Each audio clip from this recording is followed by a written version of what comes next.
one nation, under God, indivisible, with liberty and justice for all.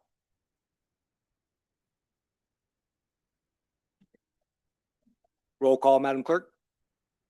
Scott Sedgley, Here. Bernie Narvaez, Here. Liz Alessio, Here. Amber Manfree, Mark Joseph, Pierre Washington. We have confirmed absences from Margie Mueller and Eric Knight, Paul Doring, Here. Michelle Deasy, Donald Williams, Present. Kevin Eisenberg, Present. Devereaux Smith. Here. We do have quorum. Thank you for that. We have a quorum, so we're ready to proceed. We're on to item 4, adoption of the agenda. Madam Clerk, are there any changes to note? None. All right. I will look for a motion to adopt the agenda as is. So moved by Alessio. Motion and a second. All in favor of adopting the agenda as is, say aye. Any opposed? None. That motion passes unanimously. We're on to item 5, public comment. I don't know if there's any public comment online, but I know there is public comment from Mr. Setti, which I welcome at this point. Mr. Setti wants to talk about the current SDA rail study. Welcome. I just want to say that this thing is, so far it's been really low profile. I haven't seen anything about it in the paper or online or anything. And I think we need to bring it out more than they've been doing so far. It's been kind of like, the only thing I saw surface is when they made a presentation at the Citizens Advisory Committee. And I had some comments regarding what they're doing. For instance, their patronage estimate method so far is kind of Mickey Mouse, for example, compared to the fairly sophisticated, comparison, what they call a direct demand model that Fair and Peers has developed. And I'm also concerned about the scope of the study because I'm not sure whether are they going up Valley and considering tourists? Are they going to the ferry? I couldn't tell from the information that was at the Citizens Advisory Committee. So I'm making that comment, and I have more comments later about coordination between all these studies that are going on. Can I submit comments to Danielle that would get to those consultants? Yes. Okay, thank you. All right. And I know you have all another, saw this, of course. I know you have another comment later on the agenda, and that's fine. All right. Anyone else seeking to talk with your board today? None online. We'll close public comment. We'll move right along. We're on to item 6, chairpersons, board members, Metropolitan Transportation Commissioners, and Association of Bay Area Governments update. I don't have an update as the chair, particularly a little early in my tenure, but give me some time. I do want to take a moment to acknowledge the service of Chair Joseph for a time when we were in transition. I thought he handled that particular time deftly and cogently. A lot of the work of a chair takes place behind closed doors in terms of the organizing, and Chair Joseph was always engaged, always ready, always prepared, always gracious. And so thank you for your service, Mr. Joseph. There'll be a formal recognition, I think, later, in the year. So just wanted to acknowledge that. And now I'll invite other board members or others on these various committees and commissions to report out now if you so desire. Anybody? I just wanted to make a little comment that last week we had our periodic paratransit coordinating council meeting, and I left the meeting for the first time in a long time feeling like we are really making progress. And I just want to say hats off to that team who's working at that. And I'm sure they'll give you a presentation on some of the new programs they have that are really going to make a difference. Thank you for that report. By the way, it is helpful for my fellow board members every now and then. If I don't see you, raise your hand. Sometimes it's not readily apparent that somebody wants to talk, and I may, as Michelle knows, sometimes it's hard for me to kind of keep track of everything. So don't feel like you're interrupting me if you wave your hand and say, I need to speak. And so that's fine. But I do see the lights, but sometimes I miss them. Anyone else from the commissions? I don't think there's anyone else here. You just missed some really good comments. I do want to works. apologize, but I wanted to mention the traffic in Napa City has gotten out of control. I whizzed through American Canyon and bogged down once I got. This is a perfect time because we're on board members' reports. And so we've got the report for Mr. Joseph. All right. I don't see any other reports. There are other reports from the executive director on this category. We can move on to those under item 7 or 6, whatever you want to do. Yeah. I do have an executive director. Okay, we'll go to update. 7 then. Yeah. So, good afternoon. Just this morning, transit staff partnered with the Napa Senior Center and conducted a transit ambassador training and took 22 seniors on the Route C around town, showing them how to use the bus, how to transfer, how to signal that you would like the bus to stop. And so, hats off to transit staff. It was a successful training. And then we've also been conducting pop-ups at various bus stops to show riders how to use the new Ride the Vine app. That director, the Vine Transit director, will be demonstrating later at this meeting. Last week, I also attended the State Route 37 Fairgrounds Interchange Ribbon Cutting, which is a Solano Transportation Agency project with Caltrans. It is the first project to be completed with Resilient 37 funds. This is the interchange right near Six Flags. It is a diverging diamond, so it's the first in this area in District 4, and the second in the state, where you actually kind of make a left-hand turn contraflow onto the not oncoming traffic, but you contraflow, and then there's a barrier to separate you from oncoming traffic. But it's very similar to one of the designs that we're looking at for the airport alternative. So I would encourage board members to travel, if you're traveling to 80, to travel through that interchange to check it out. NVTA held a Measure U bonding working group meeting yesterday with all of the jurisdictions. So your financial and public works departments came to the Measure U bonding working group meeting. We will be meeting quarterly with them, and this is the first step really in processing and preparing to issue a bond in 2028. And then some good news on the Measure U front. The April Measure U receipts significantly outperformed expectations, coming in at 2.3 million compared to what we had budgeted for $2 million. So this is a 15% increase. And if this momentum continues through the remainder of the fiscal year, we will be closing out our fiscal year with over 25 million in Measure U revenues. Lastly, you will notice at your board dais seat, there is a Beyond the Agenda publication. So this is a electronic publication that will be coming out to all the jurisdictions every other month, so bi-monthly, but we had one printed out for the board. And this, thank you, Emily, our communications coordinator, for pulling this together. It's the first of many where we are providing you a snapshot of what is going on at NVTA, our different projects and our programs, so that you can share with your jurisdictions at your council or county meetings. And with that, that concludes my executive director update. Okay, thank you for that. So we're moving on to item 8, Caltrans update, I-80 westbound Carquinez Bridge deck rehabilitation presentation. Sabrina Martinez and Bart Nay of Caltrans, are they online? Are Yes. they here? So for item 8, the Caltrans update, we have Sabrina Martinez and Bart Nay of Caltrans, who are with the Public Affairs Department, and they were going to provide information on the closure of the westbound Carquinez Bridge at some point in August to do some resurfacing. So they wanted to get it in front of neighboring jurisdictions that may be affected. Thank you, Director. Okay, are we? Yep. Can you guys hear us?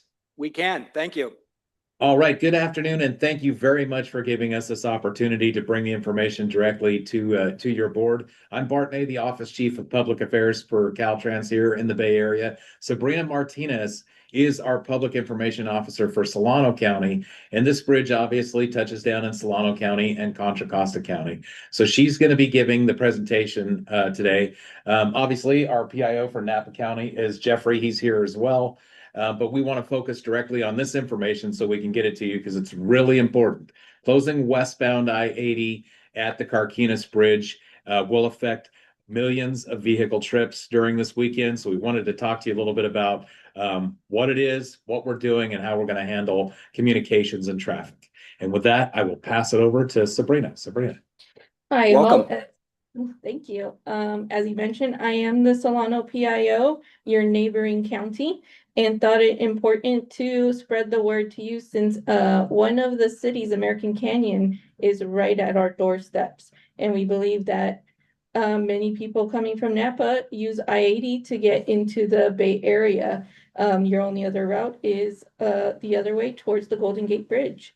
So if you could go to the next slide. So as I mentioned, the project is located on the bridge. We are extending that closure up to 780. So maintenance can also take advantage of the closure and do some work on the freeway. Go ahead for the next slide.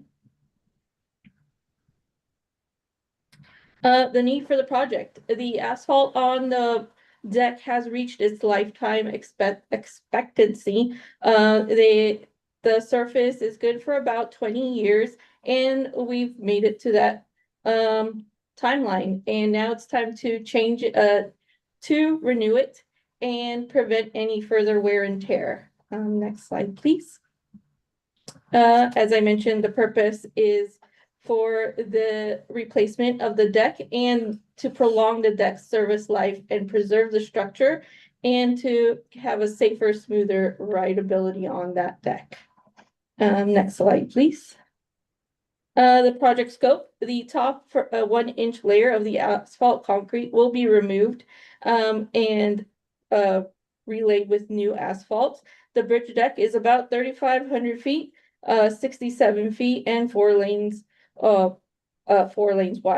The amount of asphalt is approximately 1,550 tons. So you can see why it would be more efficient to close it down for a weekend. Next slide, please. As I mentioned, it is a weekend closure starting August 21st at 10 p.m.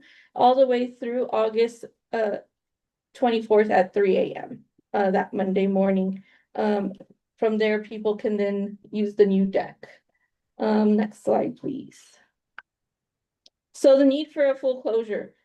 First and foremost, safety. Safety for the public, safety for the workers. We don't want the public to be running next to these big equipment. And the workers can feel free to do as they need safely. It is also recommended due to the weather, this specific type of asphalt needs to be at a certain temperature to lay. So the specific temp is about 70 degrees.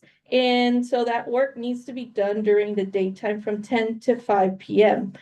From there, it cures overnight. So a full closure is recommended versus doing it throughout many nighttime closures or multiple weekend closures. And also, again, the weather is something that we need to watch. Next slide, please.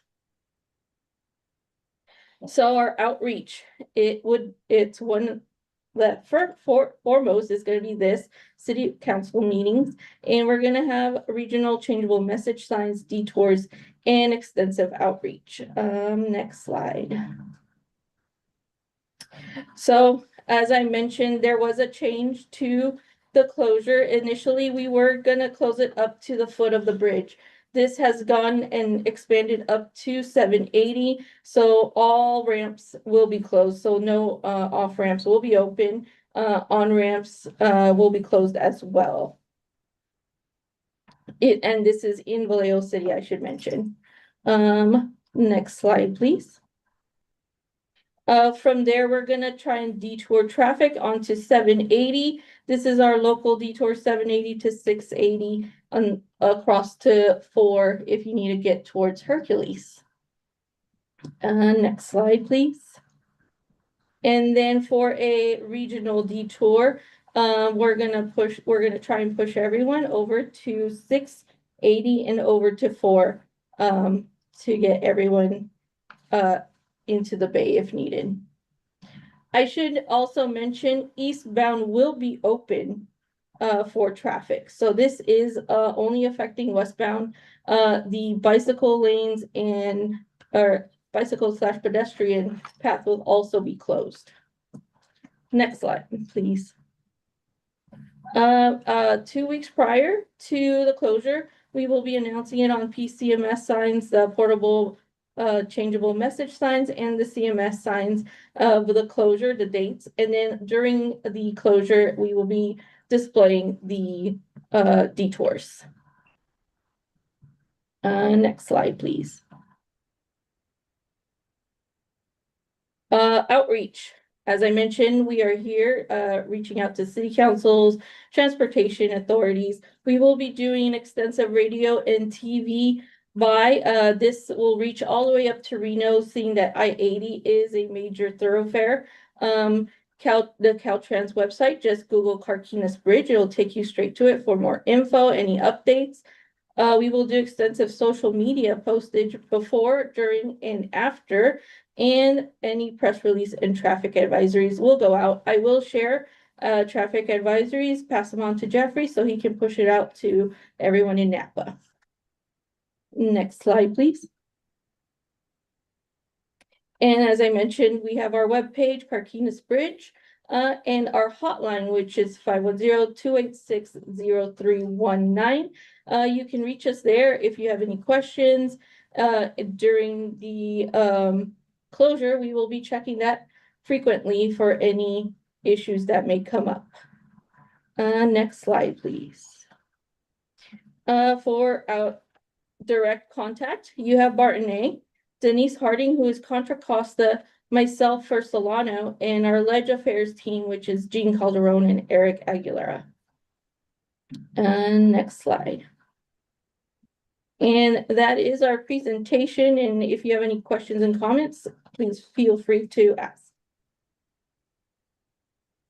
Does the executive director have anything to add to it before I turn it over to my colleagues for questions and comments? No, just that we will have our communications push it out to all the jurisdictions, communications teams. We'll also send this presentation out to them. I'll have Emily do that. All right. Any Thank you. questions or comments from my colleagues? All right. Thank you for the presentation and the alert. We'll certainly need it. Good luck with the project. Thank you very Thank much. you. All right. Okay, we are on to presentations. We're moving to item 9 on our agenda, 2 informational presentations. I'll look to the executive director to introduce the first one, NVTA project update. Yes. Ms. Schmitz. So our project engineer, Grant Bailey, will be providing a NVTA project update on the Napa Ford Oakville Roundabout project. This is a project that we partnered with the Metropolitan Transportation Commission on, and we have reached a pretty big milestone. So it was about time for Grant to provide an update. All right, welcome. Thank you, Director Schmitz, and good afternoon, Chair Doring and directors of the board. We've already introduced the project, so we'll go ahead and go to the next slide. And just as Director Schmitz noted, I'll also, I guess, reiterate that this project is led by the Metropolitan Transportation Commission. They're the implementing agency for the environmental design and construction phases. NVTA is leading the right-of-way implementation phase. And so we're kind of acting as the local agency working with property owners on this project, while MTC leads the design and construction of the project, and ultimately the construction of the project. So the objective of this project is to convert the existing, I guess, uncontrolled or side street stop controlled intersection at State Route 29 and Oakville Cross Road into a roundabout that'll improve multimodal safety and operations at the intersection.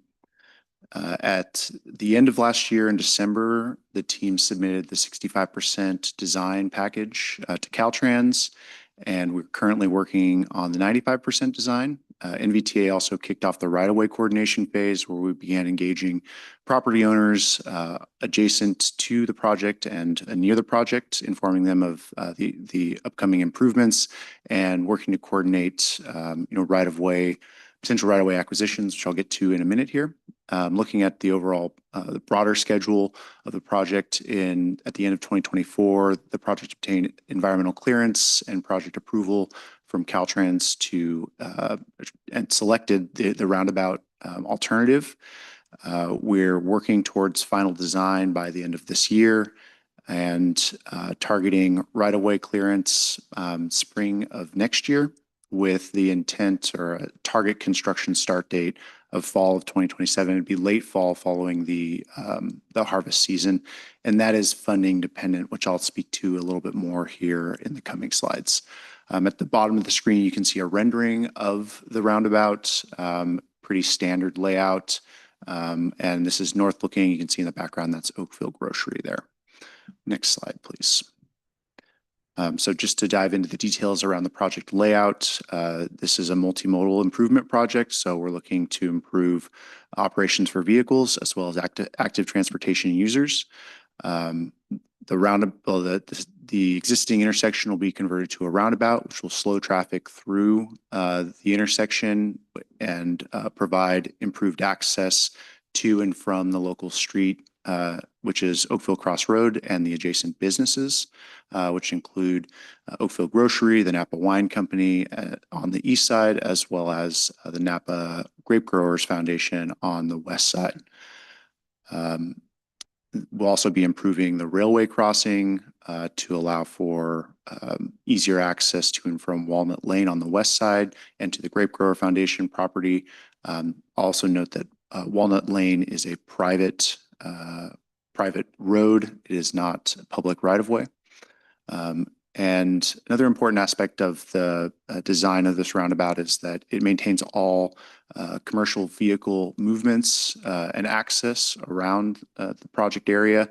And this is specifically important to the Napa Wine Company as they have a state certified truck scale.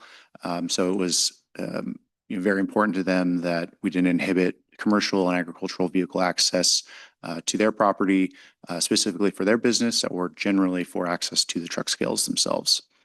As for active transportation improvements within the project area, we'll be constructing a Class 1 path on at all legs of the roundabout. This is a 10-foot wide sidewalk, effectively, that is suitable for both bike and pedestrian use. There'll be crosswalks at all legs on the roundabout with pedestrian refuge islands in the medians to allow for increased visibility for vehicles entering the roundabout to see pedestrians.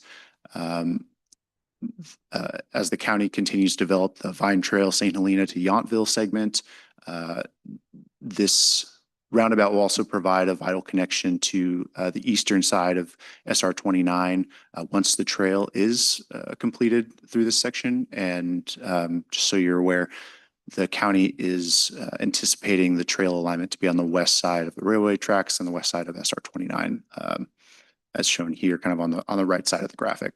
Excuse me, left side of the graphic. We'll also be formalizing existing transit stops. There are 2 transit stops at this intersection currently. They're somewhat informal. There's a stop sign or a bus stop sign and kind of an informal pull off, but there's no facilities for transit riders such as a bench or shelter. So we'll be formalizing those and providing specific pull offs for the bus service. And then finally, we'll also be improving lighting at the intersection for visibility at nighttime. Next slide, please. So we're going to look at some of the right-of-way proposed right-of-way impacts under this project. Before we get into the specific proposed acquisition and temporary acquisition areas, I'll just kind of lay out the different hatching you see on the screen. The red hatching is permanent acquisition areas that the project will acquire permanently as a result of the roundabout design that's been proposed. There's a permanent easement area, which isn't a permanent acquisition, but it does provide permanent access for maintenance purposes of signage and striping related to the railway crossing. There'll be temporary construction easement areas that are necessary to construct the project, but ultimately will be returned to the property owners, but is required to build the project itself. And then there is a portion of existing county right-of-way on Oakville Cross Road that will be transferred to the state ultimately transferred to the state as part of the project construction. So kind of diving into the details of the proposed permanent acquisitions, there are two landowners that we're looking at acquiring land, or ultimately the state will acquire the land. It's the Napa Wine Company at the southeast corner in the lower right-hand side of the screen.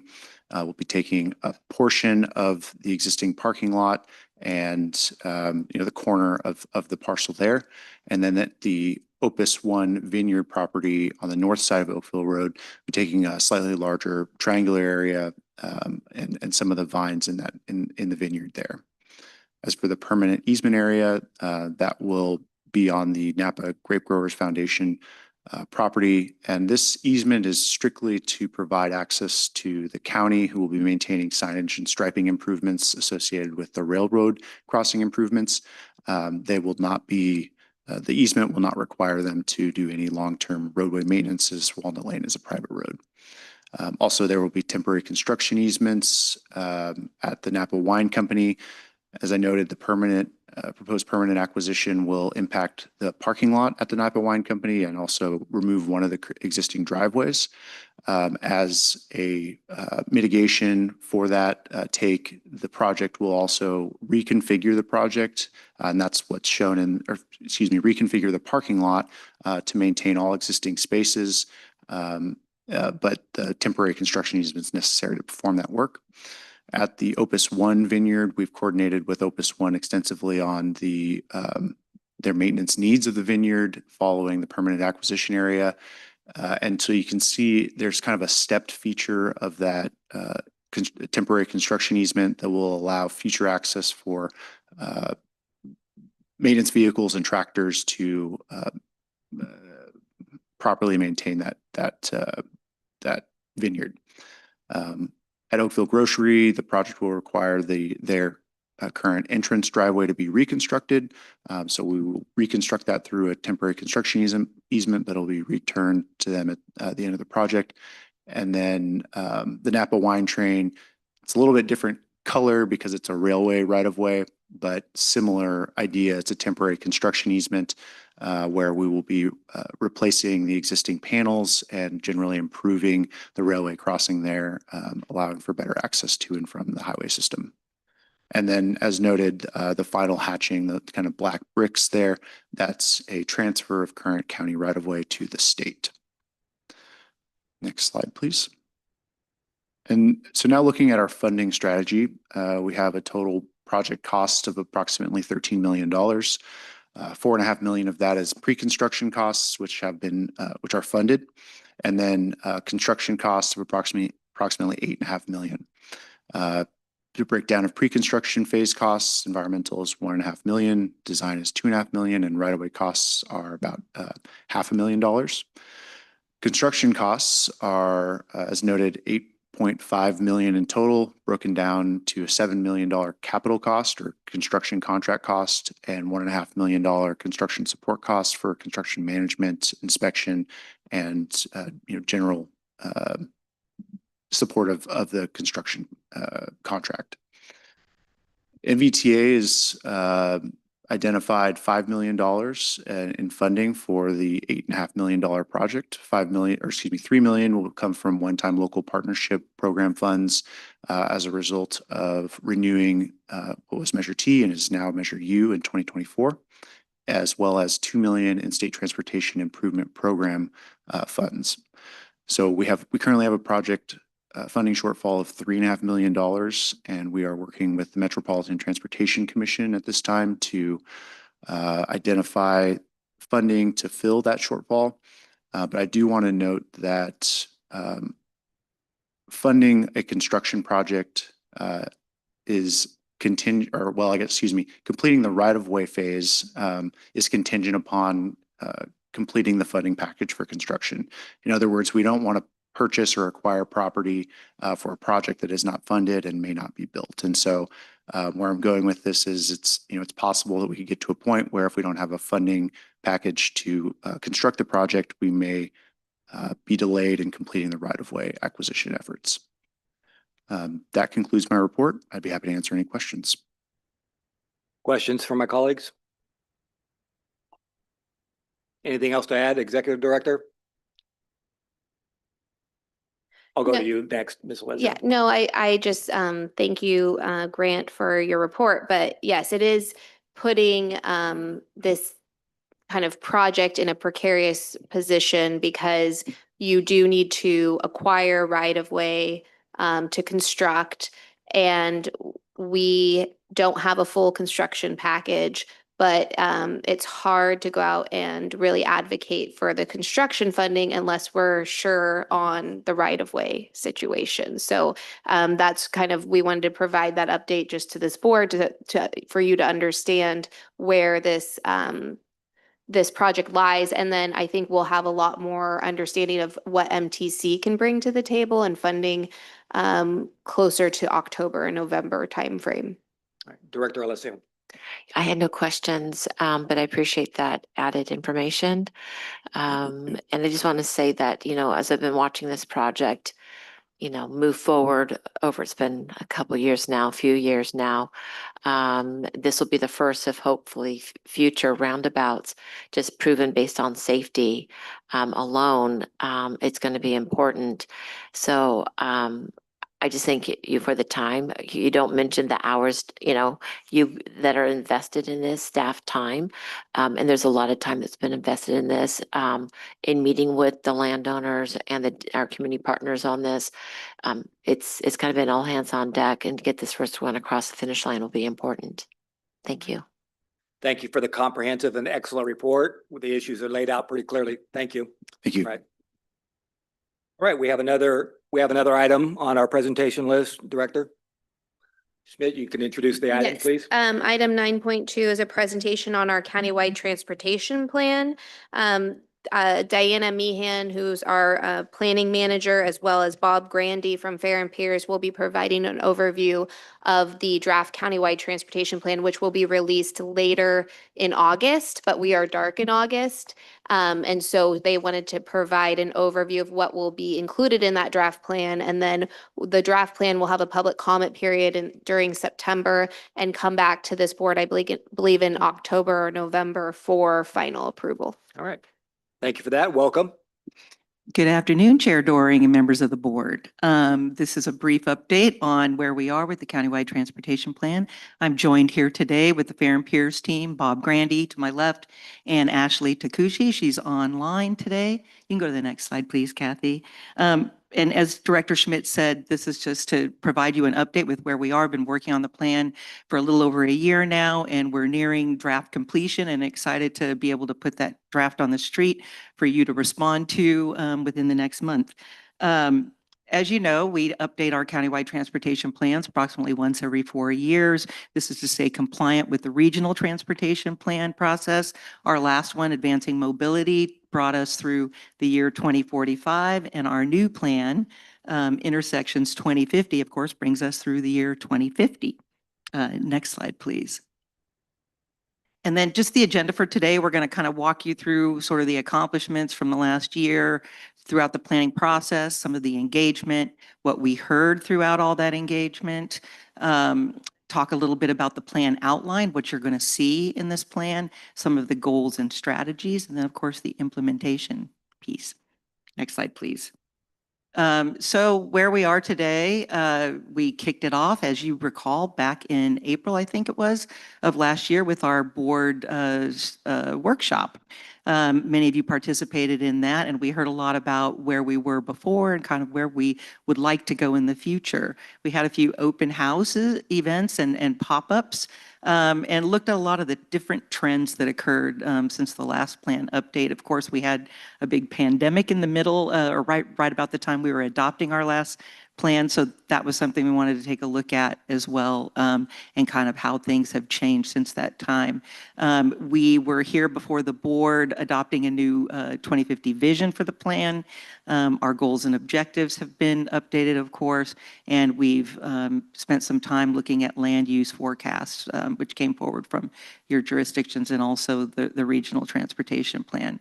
With that, we moved into kind of what some of the strategies are that we might look at moving forward.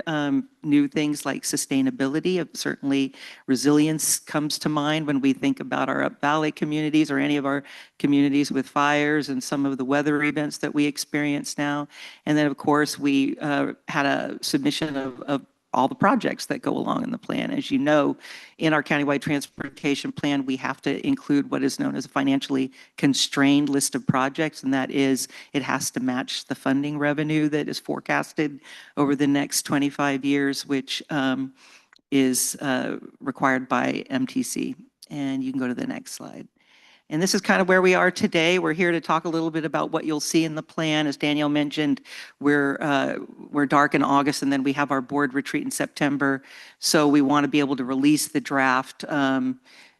Typically, we bring the draft to the board when we're doing a presentation, but we won't have that opportunity until October. So we're going to go ahead and release the draft likely in early August. It'll be out for a little over a month for community feedback and hopefully board feedback. And we'll be back to you in October for final adoption. And with that, I'm going to hand it over to Bob, and he's going to walk you through the next steps.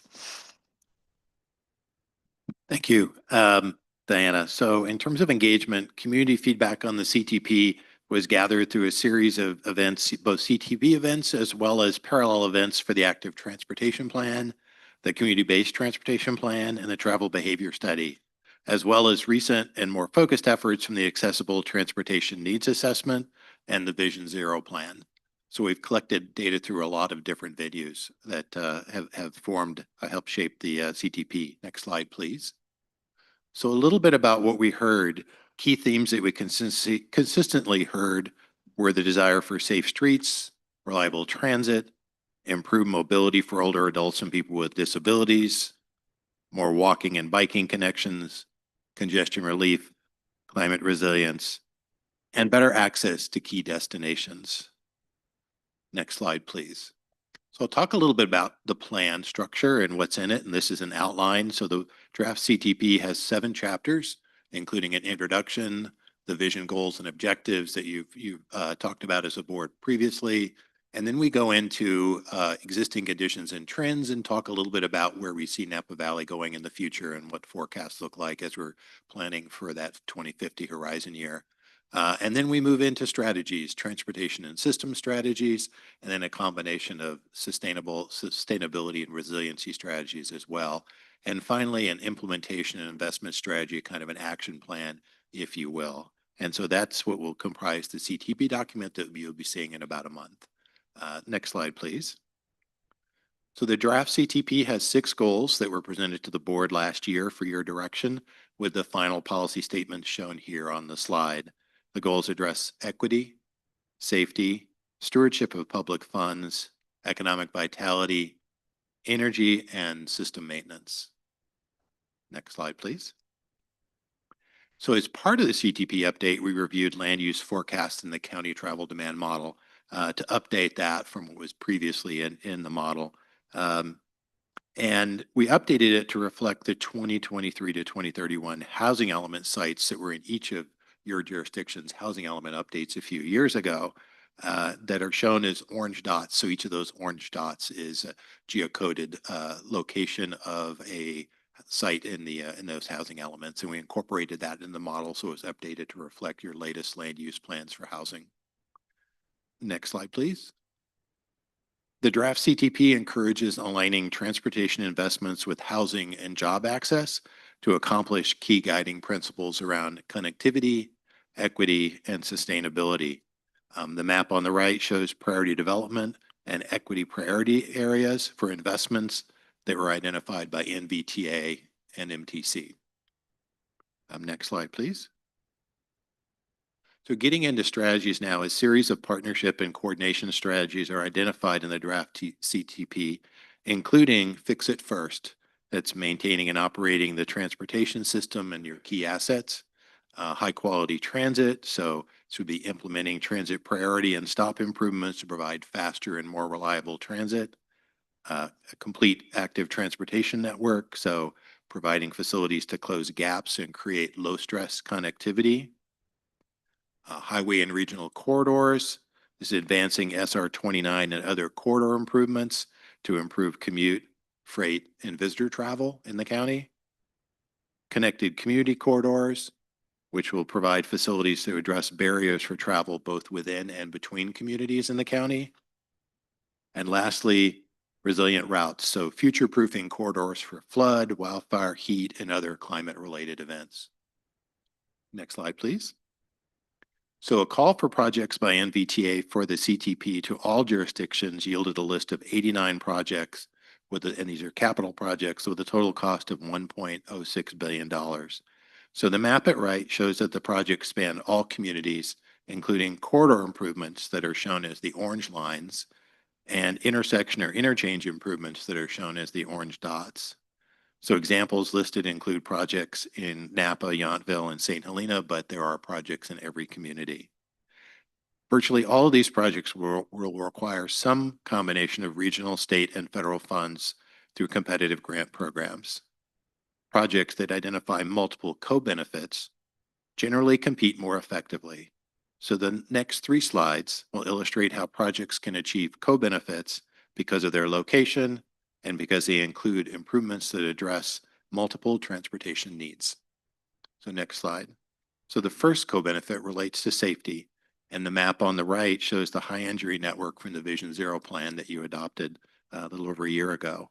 Projects on this high injury network provide safety co-benefits if they also include safety countermeasures, so that can be a plus for projects pursuing grant funding. Next slide. The second co-benefit relates to emergency evacuation. So the map on right shows primary and secondary evacuation routes, as well as the relationship of those routes to the wild and urban interface areas. So projects along these routes provide evacuation co-benefits if they include measures such as evacuation signage, intersection improvements, variable message signs, traffic signal battery backup systems, all of which can assist with evacuation during emergency events. So that's another co-benefit. Next slide, please. The third co-benefit example relates to resiliency with a focus on addressing sea level rise and storm surge risks. So the map on the right shows flood hazard areas, and projects on these routes or routes adjacent to those flood hazard areas provide resiliency co-benefits if they include flood control and stormwater management measures. Next slide, please. So the approach to addressing funding needs includes building on established revenue programs by competing aggressively for discretionary grants, developing competitive funding packages, and maintaining visibility on unfunded projects through partnerships and tracking new grant programs. And the next slide shows a little more detail of specific CTP strategies to address funding shortfalls that include identifying a list of near-term priority projects, which you will see in the CTP, making near-term projects more competitive for grant programs by bringing them to shovel-ready status, and building strong grant packages that are inclusive of partnerships and local match. Next slide, please. So the draft CTP identifies a series of early action items for the first 2 years, including launching quick build safety projects. These are low-cost, high-benefit projects. Prioritizing grant-ready project applications, so addressing near-term needs or projects that already have significant investments. Expanding Vine Transit service reliability improvements, developing a biennial performance report that will allow you to track the progress and the effectiveness of your investments, and updating complete street policies across the jurisdictions. Next slide, please. So NVTA and its partner agencies play a key role in ensuring the successful implementation of the CTP strategies and projects. Local jurisdictions and Caltrans play a lead role in the delivery of most projects, and NVTA supports its partner agencies by assisting with funding and project delivery support. NVTA also provides countywide transit service with jurisdiction support and collaboration. And lastly, NVTA, as we mentioned, monitors the overall system performance so the strategies can be refined to respond to emerging needs. Next slide, please. So this chart shows the series of metrics that will be used to monitor system performance over the next 5 years. So one or more metrics as identified for each of the 6 CTP goals. So the CTP goals are in the first column on the left, and the range of metrics are on the right. So these metrics were reviewed and approved by the board, I believe, late last year. So I think you've seen these before. So that's our last slide. So we'll wrap it up. And next slide, please. And happy to take any All right. questions you have. Thank you for that presentation. Any questions or comments from my colleagues? Vice Chair. Thank you. Yeah, just I'm wondering, you probably do a lot of work in the region, I presume, and or at least track what's going on elsewhere. And I'm just kind of wondering like how we compare to neighboring areas or areas with similar demographics and land use. Like just kind of what's your perspective on that as someone who has their feelers out for the wider world? You want me to? Yeah, that's you. No landmines there. Yeah, yes. I only work here. So we recently completed a plan about a year ago for Marin County for TAM, their countywide transportation plan. It was actually their first as they were transitioning from the level of service based program that they had previously to a CTP. So that was a little bit different because it was for the first time they were developing strategies at a high level, and there wasn't as much of a focus on projects. There's much more of a focus in the NVTA CTP on projects and identifying those priority projects and how to actually deliver those. It's not to say that Marin wasn't delivering projects, but the focus of the 2 plans was a little bit different. And also because it was their first, they were really developing their first vision and goals and so forth I would say we're also working on Contra Costas and have worked on Alamedas as well. Contra Costa is preparing for their sales tax measure extension, so it's a different environment, and they're sort of have different goals that they are having to fulfill as part of that to make sure their CTP aligns with the desire to extend their sales tax measure, which you've already done. So you don't have that battle or goal to address. So each of the communities is a little bit different based on where they are in that cycle of funding and project delivery. Agencies also vary in how much time and staffing they have to do project delivery support. So there's also a pretty wide range across the counties in that type of support for projects, and it just in both the type of projects they would support and how much staff they have to do that. So. Thank you. Mm-hmm. Do you have a question, Mr. Joseph? Thank you. Go ahead. Yes. Financially, what's the gap between the project costs, what we can't anticipate, and what's out there that we need and don't have? We are still crunching through those numbers in terms of the revenue forecast. Certainly, we have some new things that we're including this time around that we didn't show before, which is the local partnership program funds and a few others. It's very similar to what it looked like before, where we're going to see a funding shortfall. Certainly, I think we had a little over what was the slide, 1.6 billion in requests, and that's all projects. Of course, the constrained list will be lower than that, but there's certainly never enough revenue to support that over the next 25 years. But things can change. Things do shift over time. When one of the reasons we provide that constrained program list is based on what they anticipate to be the revenue coming forward. As Director Schmitz talked about this fall and kind of going back to the project that Grant was talking about, MTC is now working on their regional program funding, which we could maybe have access to for some of our local projects. Again, it's always a game of being creative. This time around in the fall, I think you all know we're up for a new federal reauthorization, which will likely become a continuing resolution. So we don't have certainty there in terms of what the discretionary funding world might look like. And we predominantly include the revenue that we know or assume will be coming forward. But yes, there is definitely a shortfall.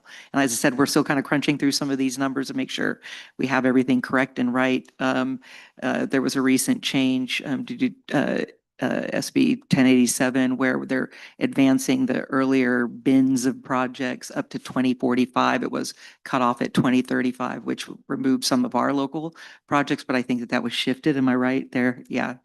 It's safe to say that it's going to be in the hundreds of millions of dollars, the shortfall. So like Diana referenced last time, we had 1.3 billion in need, and like we identified, you know, 700 in revenue. So there was like a 500,000 or 500 million, excuse me, shortfall. So it'd be something like I would like to say and kind of point out, and some of you may recall back when we did our open house, when we were kicking this project off, that we did achieve quite a lot between the last plan and now. And so we were successful in reaching those discretionary grant funding goals to complete some of our large project, like the bus maintenance facility in Saskell Junction. So we hope we can have that similar same success moving forward with our big projects.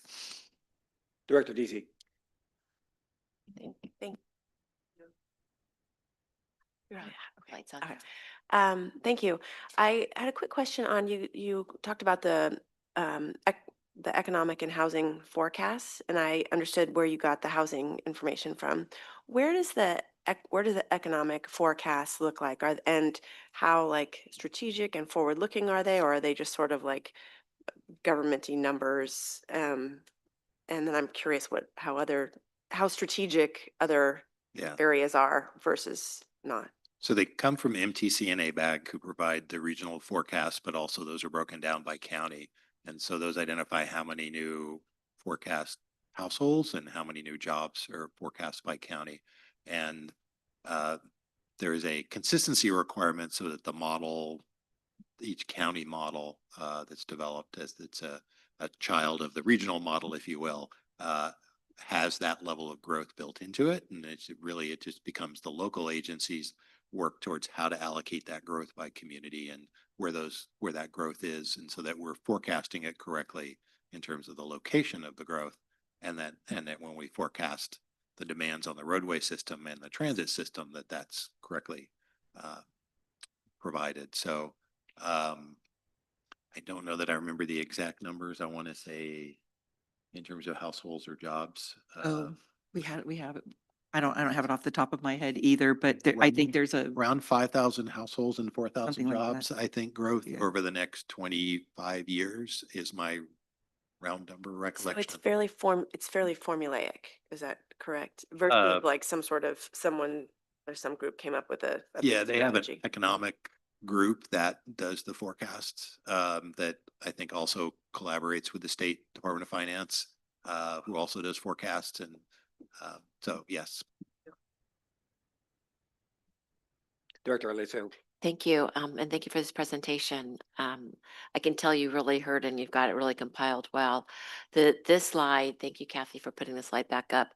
This last slide, that your goals and performance metrics, I think for me, is the probably one of the most important slides we have here. How are we measuring our goals and our performance metrics? over to the right. Those are kind of options of going to measure those metrics. But in terms of the actual, not the qualitative, but the quantitative success that we make, that we're measuring, do we have a way that we can look and see how we're doing on the path of success over time based on where we're starting and to where we want to go? And so we can kind of track how that's going along the path for this plan. It's a great question. So go one ahead, one Bob. specific way that we're doing it is, for instance, looking at reduced truck travel time. So we're looking at different point-to-point trips within the system, and we can actually derive travel time for this year and then track that every year with connected vehicle data that we're able to purchase. So we can say, if you're going from one point to another in the network, how long it takes, and we can differentiate that for all vehicles, and then also look at that for trucks and see how long it's taking, and then track that over time to see if the travel time is increasing or decreasing along given corridors. So whether that be east, west, or north, south, whether 29 or 121, whatever corridor so we've identified some ones that we're collecting that data for, so that we have that documented as part of the CTP effort. So one way is looking at travel times. Another way is looking at transit ridership, which we track year over year, so we can see how transit ridership is increasing. And then there's also can track the number of fatal and severe injury collisions. So that's data that we can track through. UC Berkeley has a system that we can track that data on an annualized basis. So I think each one of the intent for each one of these metrics is to have a quantifiable number That's what associated I'm with looking it. for. So Maybe that your approach, whether it be the description or definition of how you're going to measure each of these different goals and these performance, to get the data to know, for us and the public to know how you're going to quantify Okay. that data, the success or not making success, you know, for whatever reasons. I mean, there's going to be reasons for that too. I think that would be important. That would be the third column I would ask to have on this table. Okay. Thank you. All right, thank you for that. I have one more question before I open it to the public. I know Mr. Setti had a public comment. I'm just curious, I don't know really how to frame this question, but maybe you'll get it, and it's for you, Bob. Is there a difference in terms of the modeling that is used when you're looking at evacuation routes and safety and the metrics there? For example, if you compare Sonoma County and Napa County, are they completely different models, or are they similar in terms of predicting an event and how folks get on the road and get out of the Napa Valley or Sonoma County? Are they completely different? Are they the same? Are they your area? And if they Yeah. are different, why? That's a really good question. So the models that we talk about are designed to develop forecasts for generally for weekday commute trips. So a typical weekday, what's your daily demands, what's your peak hour demand in the morning and evening? Because generally speaking, either your morning or evening demand will be the highest peak hour demand you have, and that's going to drive the design of facilities. Evacuations are very different animal. And generally speaking, those models are not great at forecasting evacuation travel times because they're designed for a different purpose. So when we get into developing evacuation forecasts or estimates of evacuation times, generally speaking, we have to develop sort of fairly specialized models. And what we tend to do in those cases is we'll work with first responders. Sorry, this could be a more longer answer to the question. We tend to work with first responders and say, what are the most likely events and when would they be happening? And we then try to do a very focused model on that. And so what we're looking at is what's the area affected? What time is it going to happen? What time of day? And so we tend to look at different scenarios. We model different scenarios and we can estimate those evacuation times. What you're looking at is the affected population and how long it takes to get those people out. And that population could be different at different times of day and different days of the week. And if an area is residential, it's going to be a different population at noon than at midnight, right? Because there aren't as many people there at noon. So we look at different scenarios. We work with fire departments, CAL FIRE, police, understand those things, and we tend to develop very specific models for each individual area to estimate those evacuation times because the regional models are built for a different purpose. All right. So Yeah, thank you for that education. I learned a lot just in that little, Yeah. those comments. I'm going to open it to public comment. Just Go ahead.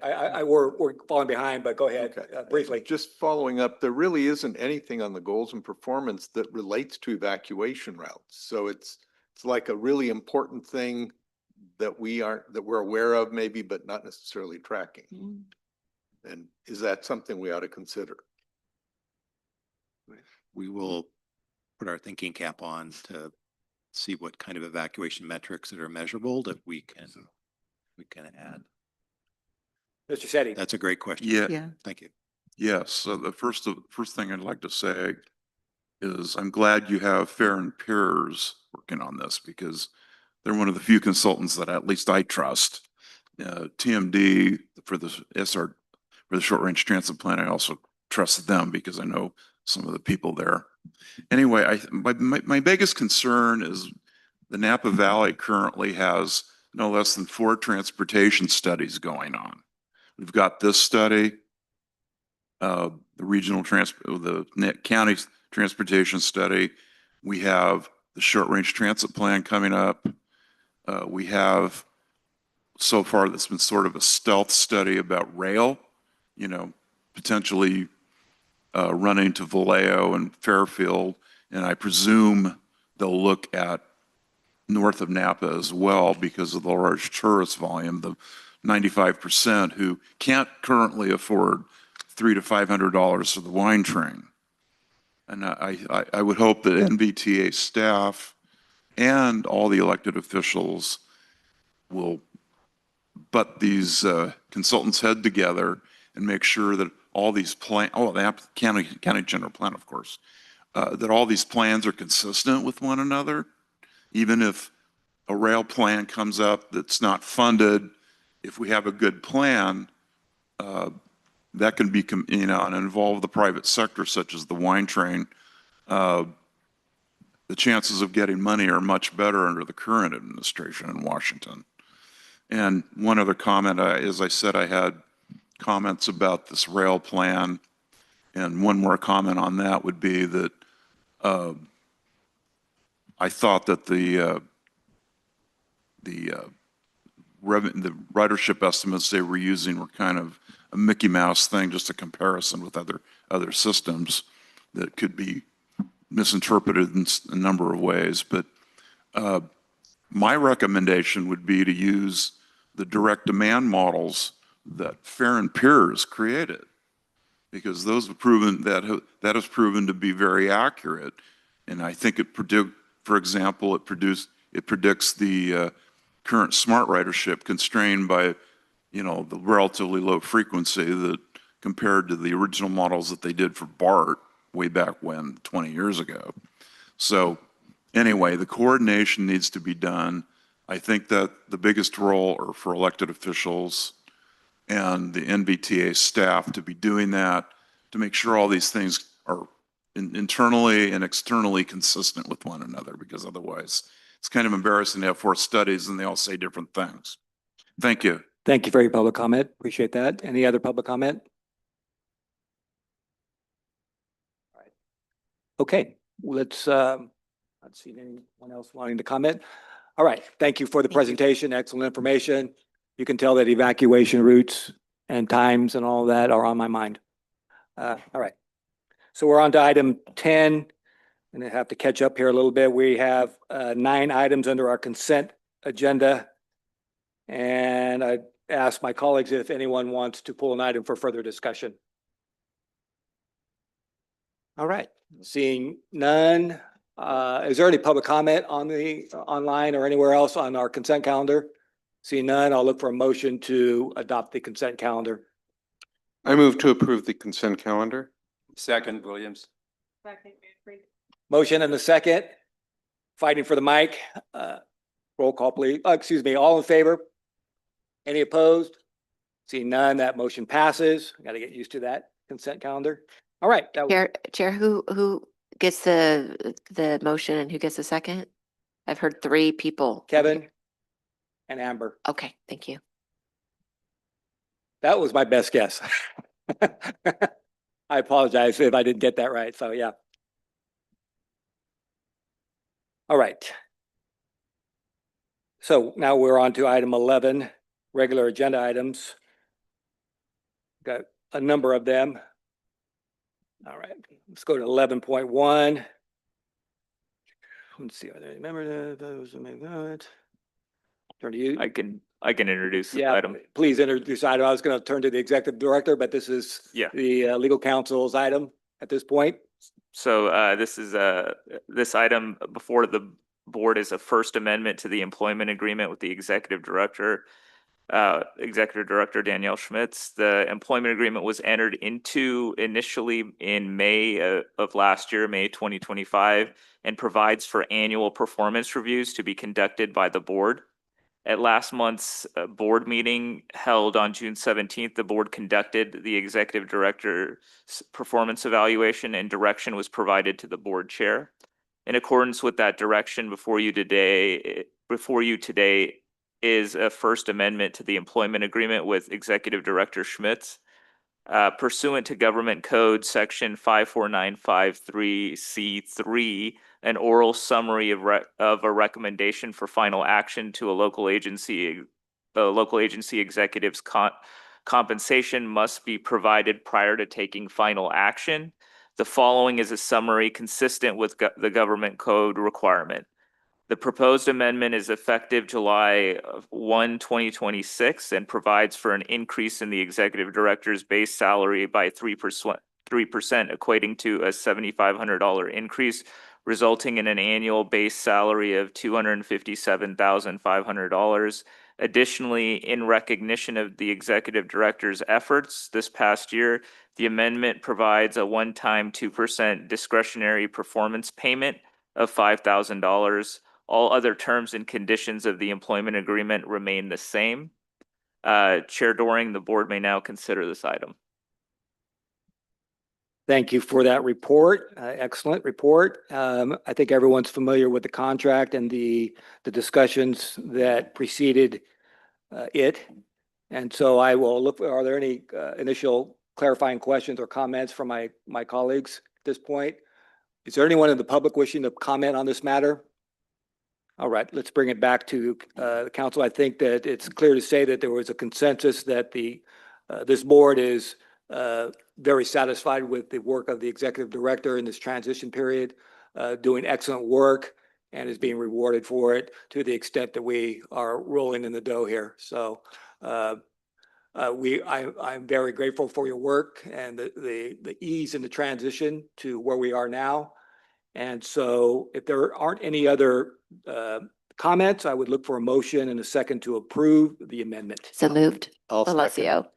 The motion by Director Alessio, second by Mr. Joseph, I believe. Yes. And roll call, please. Scott Sedgley. Yes. Bernie Narvaez. Yes. Liz Alessio. Yes. Amber Manfree. Yes. Mark Joseph. Pierre Washington. Paul Doring. Yes. Michelle Deasy. Yes. Donald Williams. Kevin Eisenberg. Aye. Motion passes.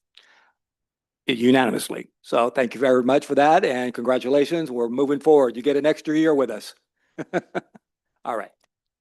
All right, we're going to go right back to you on to item 11.2, Director. Thank you. Yes, item 11.2, I'm presenting the update on 11.2, which is the update to NVTA's policies, procedures manual, in particular, the personnel policies. And while Kathy is pulling this up, in order to keep the agency competitive with local and regional labor markets and to refine the personnel policies to include existing practices that have not been identified in our personnel or encompassed into our personnel policies. The changes are outlined in the red version, the redlined version, which is attachment 2 to item 11.2. You can go to the next slide, Kathy. And the refinements to the personnel policies are two buckets. Really, the first bucket is a refinement to the current policies.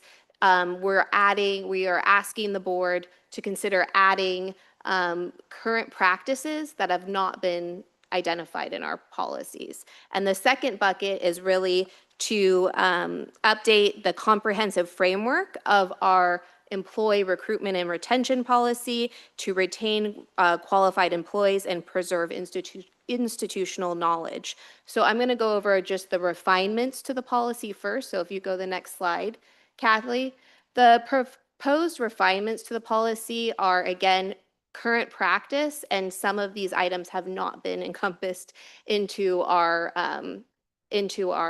policies manual. So the relocation assistance is something that from time to time this agency has provided to select staff to recruit and retain specialized technical staff, usually something like an engineer or some other higher level position. And so relocation assistance is something that we are asking be incorporated into our personnel policies just so that we have a policy on it.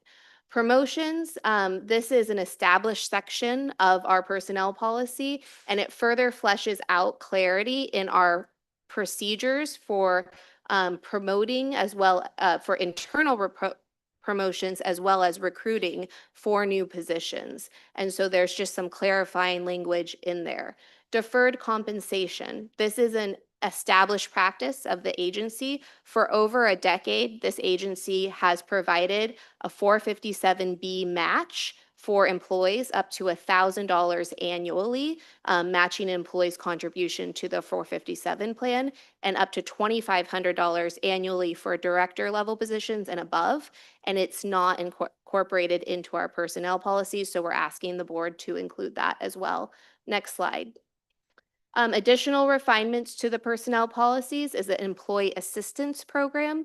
We currently offer an EAP program to our employees to confidentially tap into resources for counseling or financial or legal matters.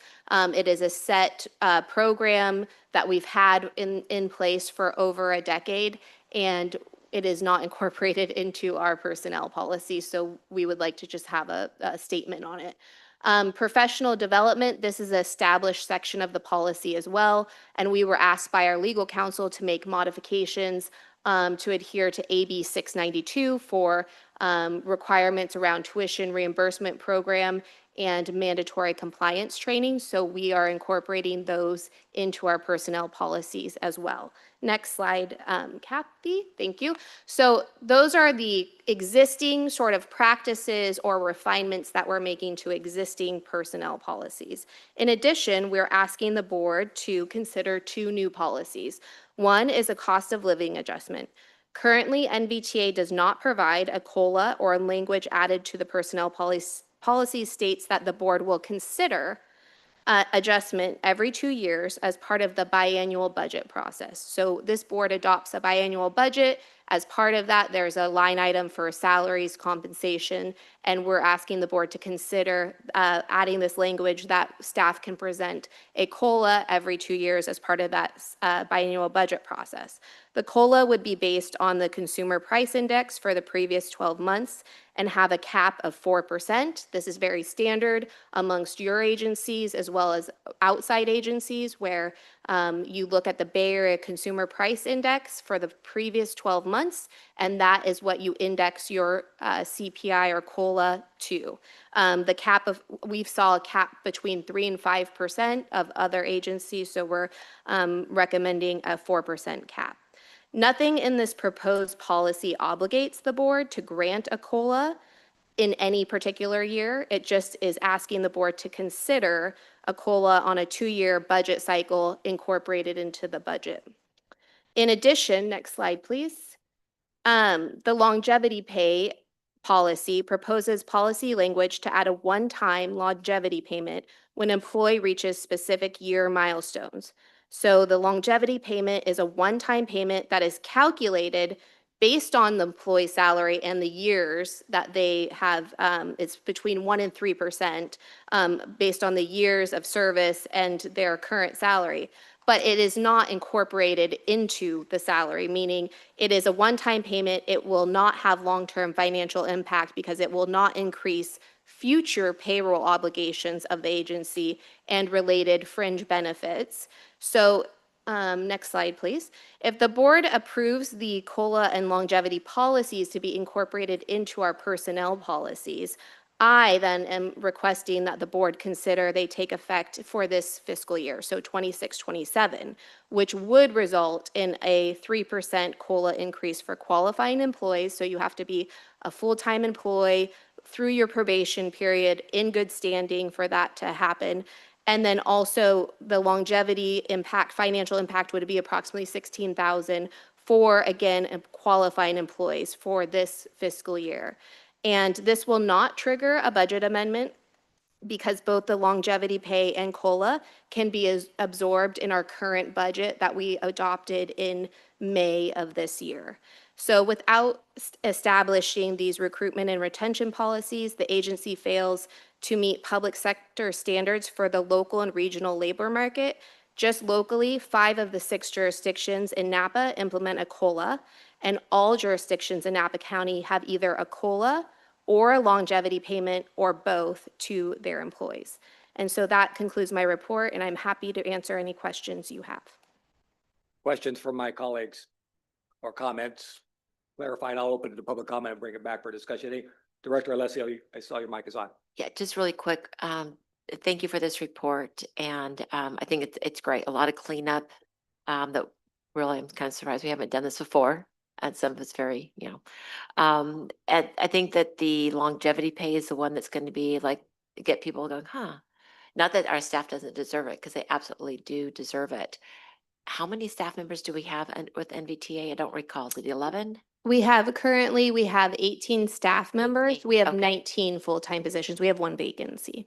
Okay. Yeah. And when you look at this over time as a budget item over time, because I'm not sure how it's calculated, is this a one-time flat fee? a Is it based on one-time- percentage? No, it's a percentage of an individual's salary, and it's based off the years of service. So if you want to pull up. So it's like a sliding scale based on years of service? Correct. So at 5 years, so it's increments of 5, 10, 15, Right. 20, and 25. Right. At 5 years, it's 1% of your base salary, a Okay. one-time payment.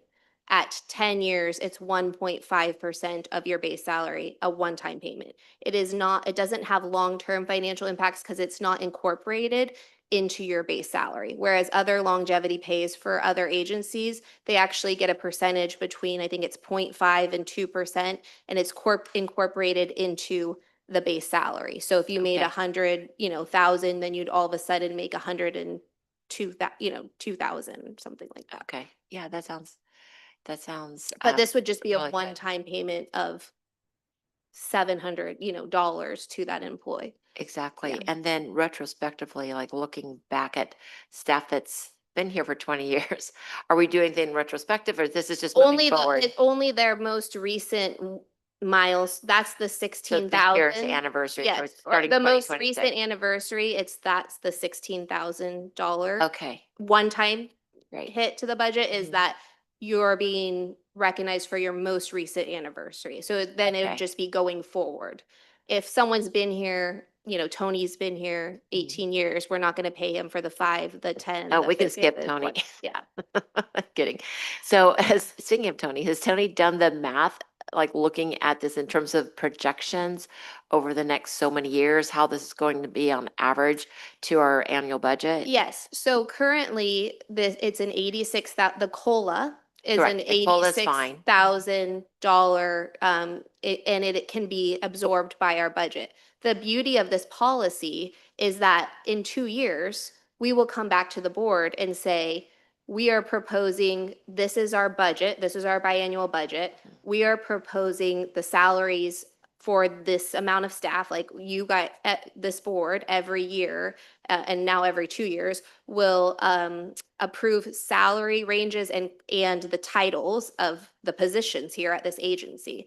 And there will be a line item in that budget that says 2% COLA, and you will approve it. So we can absorb this 3% now, Mhm. and then in 2 years, we will come back and say, here is our budget, here is our biannual 2-year budget. It also includes a request for 1.5% COLA for the amount of staff that we have here, and our budget can absorb it, and the board will say yes or no at that time. Okay. So That's- there is a guardrail that the Mhm. board can, staff, me as your executive director could say, our budget can't absorb having a COLA right now. And then could come to the board and just say, these are the salary ranges for the compensation for the classifications that we have.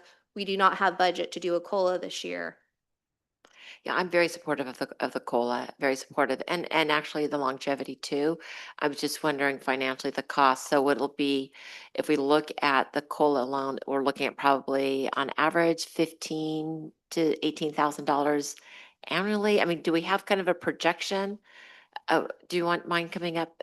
Just so we know. I mean, it's not, as we look at the big scheme of things in our overall budget, this is not a big issue, but I'm just wanting to be able to project how much we want to put in to our future budgets based. So we did take an analysis and a forecast of what future COLAs may look like. The COLA, I'm sorry, longevity pay. longevity, Sorry, yeah, longevity pay. Other than this anniversary date and this adjustment of 16,000, the next longevity pay anniversaries won't occur until 2028, actually. Oh, And most of those are for 5 years. okay. And so they're at the lowest longevity scale percentage, of, I believe, 0.5%. So that financial impact of those next, I think there are 3 staff members, if they make it to their 5-year anniversary, the impact is around Okay, $6,000. so it's real, pretty very minimal. That's why I guess I think this is great. I want, Napa is not always the easiest place to get to if you're living outside the area, which can make it difficult to bring people here and keep people here. So I like this as an extra kind of thank you and carrot for folks to stick with the team ongoing. So I think that's great. It doesn't seem like it has much of a financial impact. I think COLA is it's just what it's fair and it's what's out there in the general market for folks. So I support this. Thank you. Director Williams. Thank you. I'm unfamiliar with the Employee Assistance Program. I haven't heard about that, and I see it describes support provided to employees and eligible family members with confidential resources for a variety of concerns.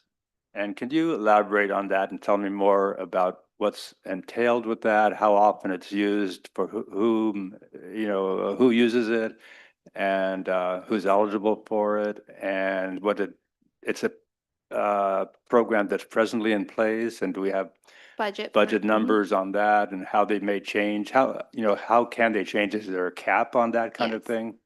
So there is a cap. So the EAP program is something that we pay into, and we just changed our EAP providers. And that's why I asked Tony to come up, because I don't recall the exact budget amount, but I believe it's somewhere around $6,000 for the year that it covers all of our staff.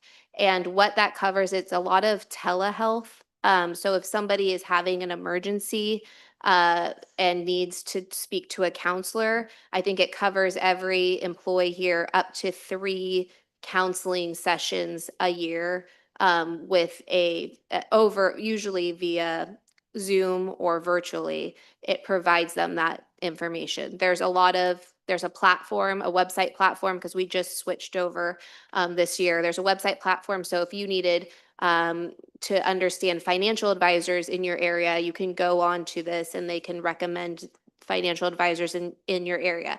It doesn't mean that the agency is paying for an individual employee to go to a financial advisor and we're paying that retaining fee. We have a flat fee of $6,000 that encompasses all the employees here, and there's a certain amount of resources provided to them for that $6,000 amount. I will say that originally we budgeted about $6,000 a year for EAP services with the budgetary approval in May. We have since changed providers, and it's actually resulted in a cost reduction to us, which should be around $3,500 to $4,000 per year now with this new provider. Thank you. Director Joseph, thank you. Yes, I'm trying to get a little more clarification on the costs or how it would work. So for longevity, each year, if you hit your 15-year mark, would you get that lump sum each year or just when you hit 15? Okay. Just the ones. Okay. Yeah. And then the estimated costs, to the extent, as you point out, it can be absorbed in the existing budget.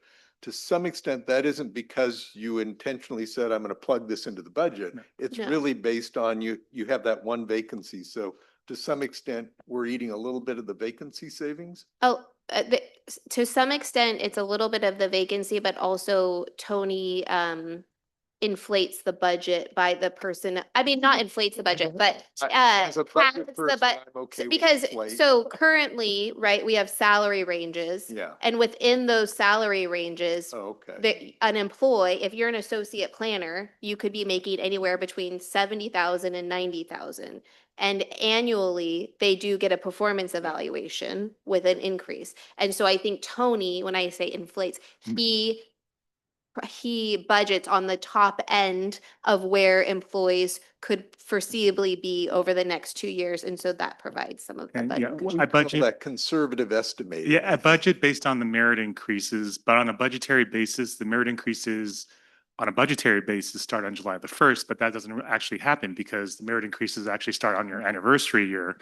And even though we budget for the maximum merit increase, an employee may not get the maximum of a merit increase. So there is that potential savings, and with the savings of the vacant position, which we expect to be hired a little bit later on this calendar year, we do have enough capacity in the budgets to absorb these costs.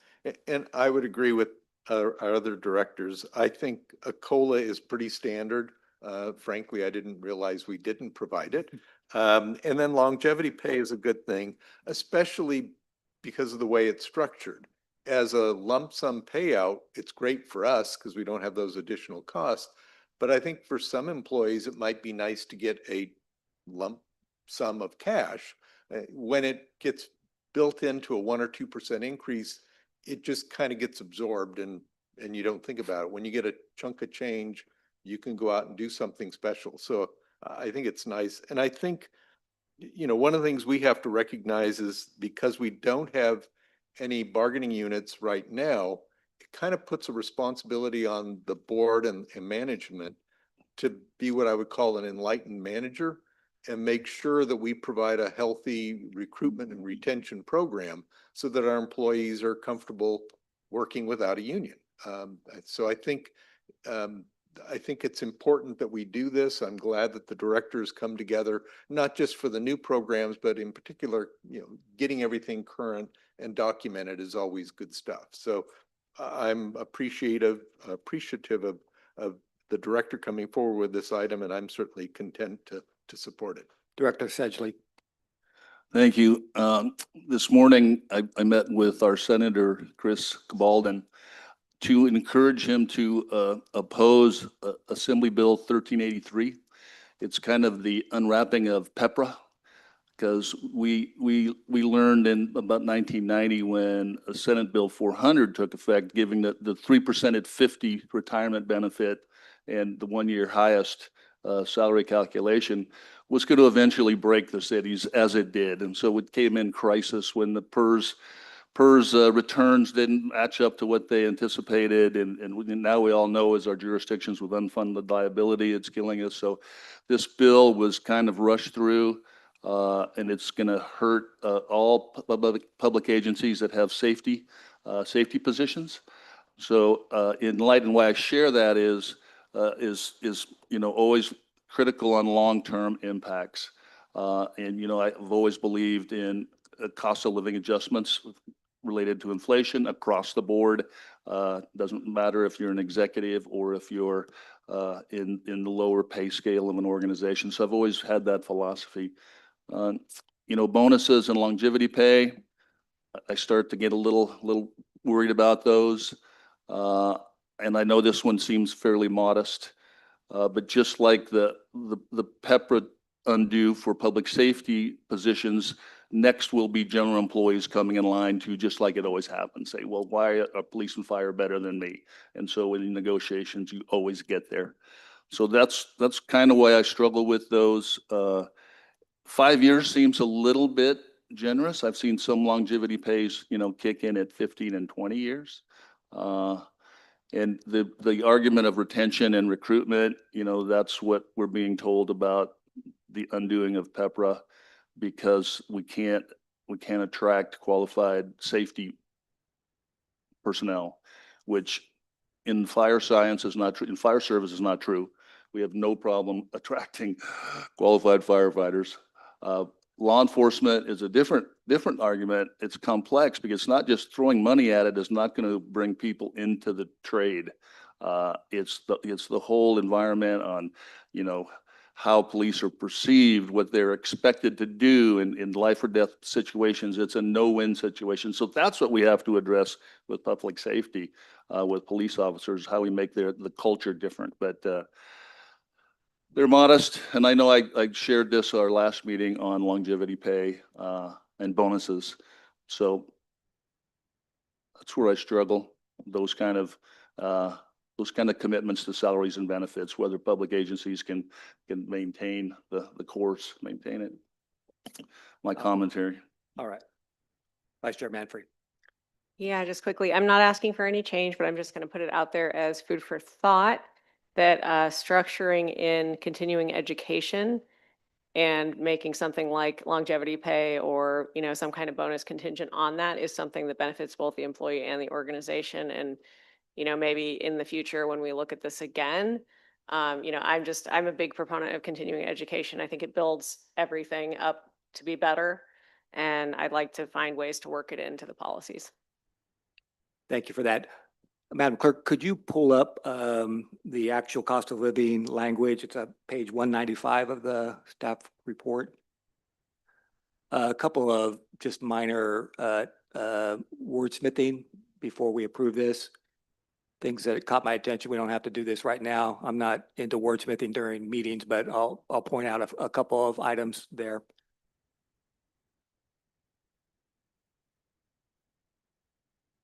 I guess I should have asked you to do that before you closed it out. I apologize.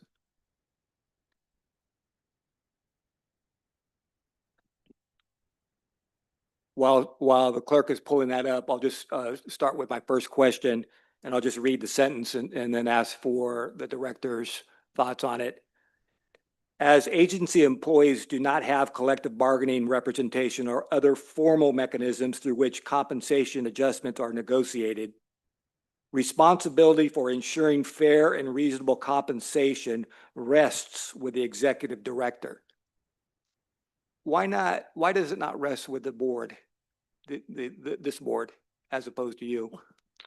Well, it does rest with the board and the executive director. I mean, The word rest is like, okay, that's yeah. the final say, and I'm Yeah. just wondering what you think about that. No, I think we could say something like with the executive, you know, executive director and board approval. Obviously, the board approves the budget and the board appoints me to be the head of the agency. So that is why the COLA is written in a way that it's gonna come before the board to approve in a biannual budget.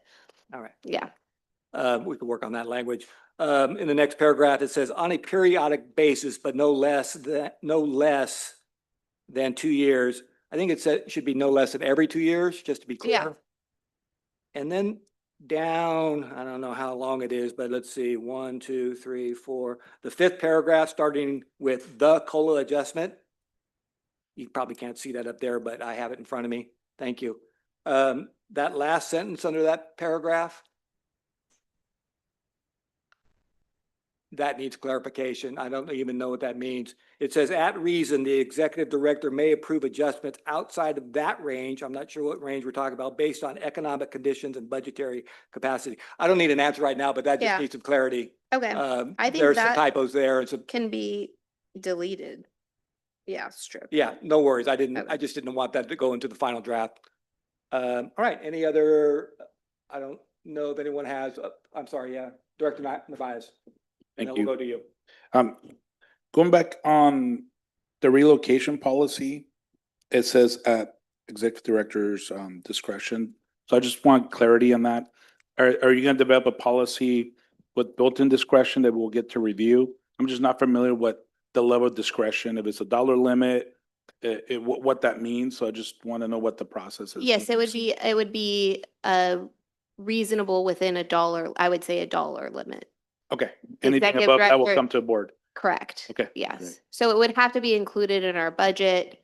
I mean, we could throw in $1 limit in there, like will not exceed $5,000 or $2,500. But then if it does a little bit, then I'd have to come back to the board. So I think it's sort of asking that the board trusts that I'm not going to pay an exorbitant amount for someone to relocate, and it would be based off of, you know, kind of standard practice.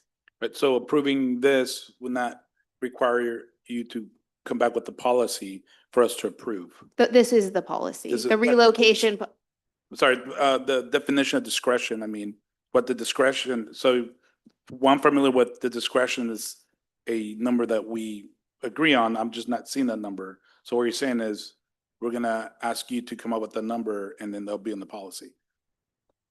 No, I'm saying the policy is absent of a number for that reason. Okay. So what I'm asking is that the board allow the executive director's discretion in a fair and reasonable cost for if there were to be an instance where we would have to relocate an individual. I see, okay.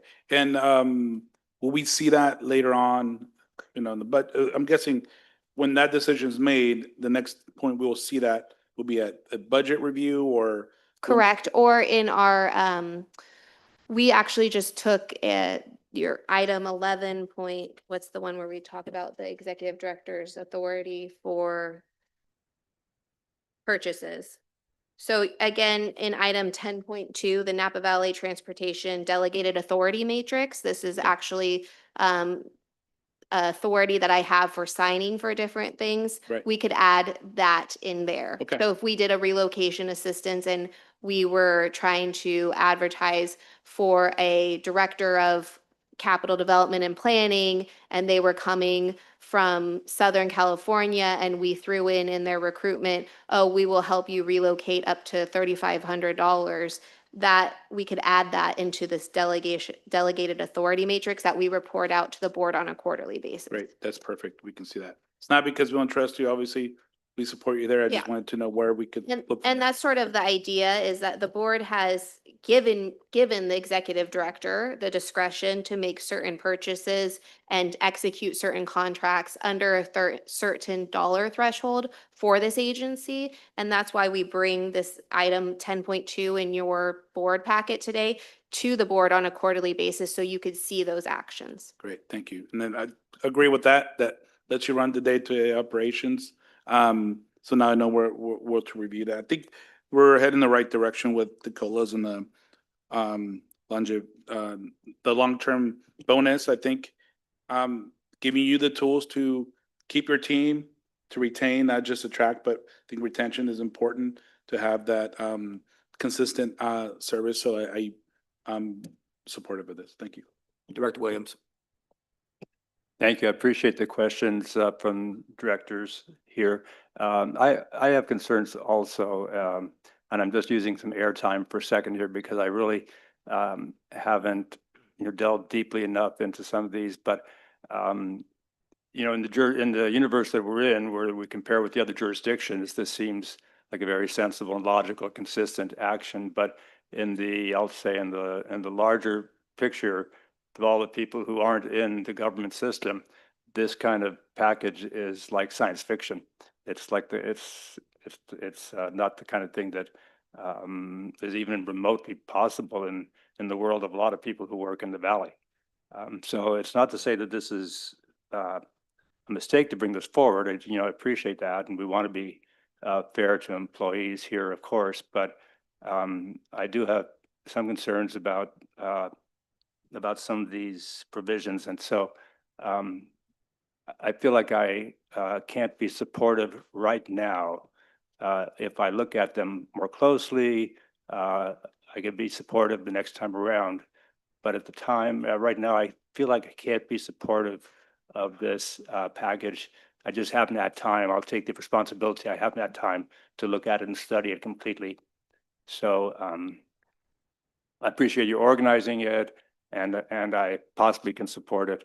But I feel like I would need to study it more if it were delayed and brought back again, and I'm had more time to study it. I could be supportive, but there are enough provisions in here that are so different, so remote from the working world of many people in the small business private sector that I have to look at this more carefully. All right. Director Alesso, 2 minutes. We have. You got it. I just want to make a comment.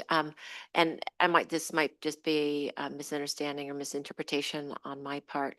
But Chair, as you talked about the discretion of the executive director and how that works with the board authority, as a board, we're here to support the budget, policies, those things. And the executive director is in charge of all operations and is given a lot of discretion as he needs to have. And there's a difference that we always need to be reminded of, like, what is our role? And so we need to support the executive director in those appropriate areas of discretion. And then it does come to us when it comes to the budget. I'm sure that this will get built into as Tony does future budgets, this will be an area that we'll see. It's a very small area on the budget for, future longevity, appreciation, financial appreciation. And then on the other note, I just want to say the most expensive employee is the new employee. Not only what it does on the team and the work that this agency is doing as he brings somebody in, but just getting that time and getting everybody up to speed. There's financial impact there. So I think as much as we can do to support the continuity and the strength of this agency, I think it's worth it in my opinion. So once again, I just want to put that out there. Thank you. Thank you. Thank you for the comments. Anybody from the public wishing to comment on this matter? No staff want to come up and I'm kidding. I don't. Anybody online? I assume not. All right. All right. We have a little bit of disagreement and these things are always tested by motions. I'm going to make a motion to approve the recommended item as staff has presented with the amended changes. I can go either way with the one first edit that you provided in the manual. I don't think it's here or there. I just want to make sure that it's very clear that anything that's operations is under the executive director, but in all other, we have oversight of it. I'll second that with those clarifications. As long as we all know that the buck stops here. Yeah. All right. We understand that.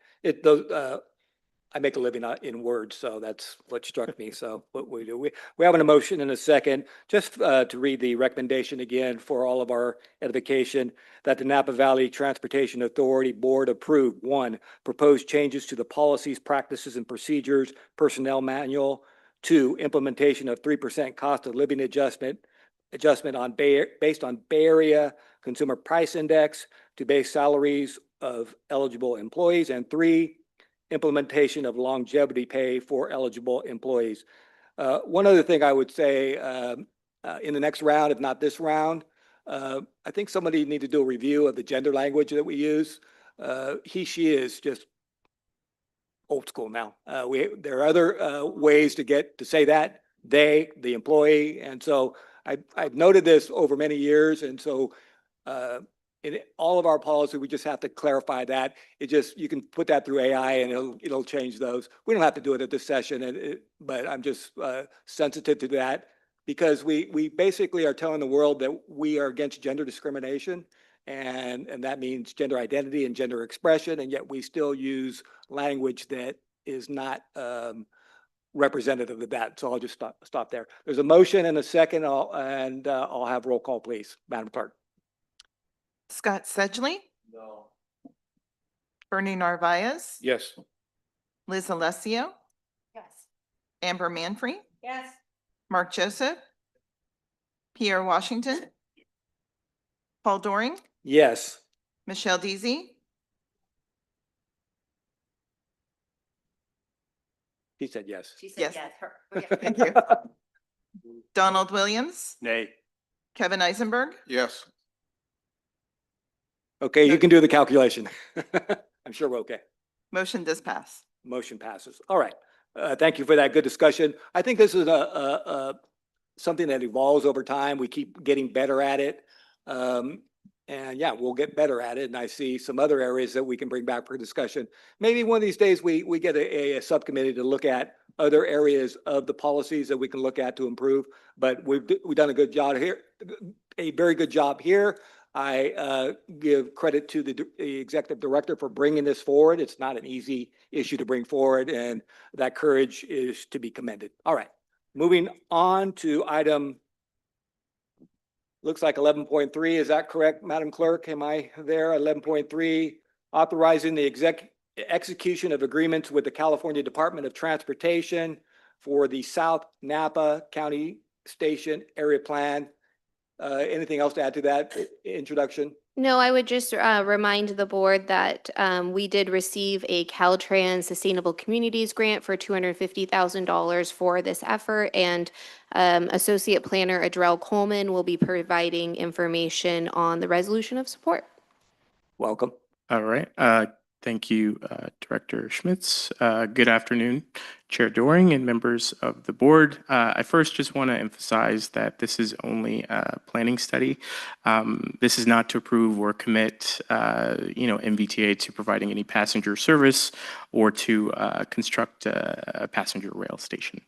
The purpose of the study is really to assess and evaluate land in South Napa County and to determine whether or not if there are locations that are feasible and could support future development of a passenger rail station. And so the study will examine factors such as land use and availability, access, connectivity, and potential impacts that could arise. The study is being undertaken in response to the state's efforts around rail and really to expand and better connect the state and the current rail network. And so that's why we are taking a look at land use to make sure that Napa County is prepared and has a useful local planning document if rail does move forward.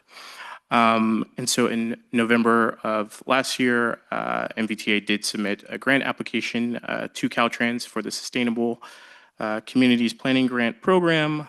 This is our second time doing so. And then staff were notified in late May that we were awarded the $250,000 grant for the study. Also, as part of the planning process, this will include extensive community outreach and engagement with staff from Napa County, as well as the City of American Canyon, property owners, business owners, residents, really anyone that's interested. So there'll be lots of opportunities to provide input and feedback and really shape the outcome of the plan or study. And so the total budget is $315,000. Besides the grant, we do have a local match that's being provided through a contribution from Napa County in the amount of $65,000. As a condition of the grant award, Caltrans requires an adopted resolution authorizing the execution of the grant agreement. And so staff is recommending that the board approve the resolution that is in front of you today. And with that, I'm happy to take any questions. Right. Thank you for that report. Any initial clarifying questions?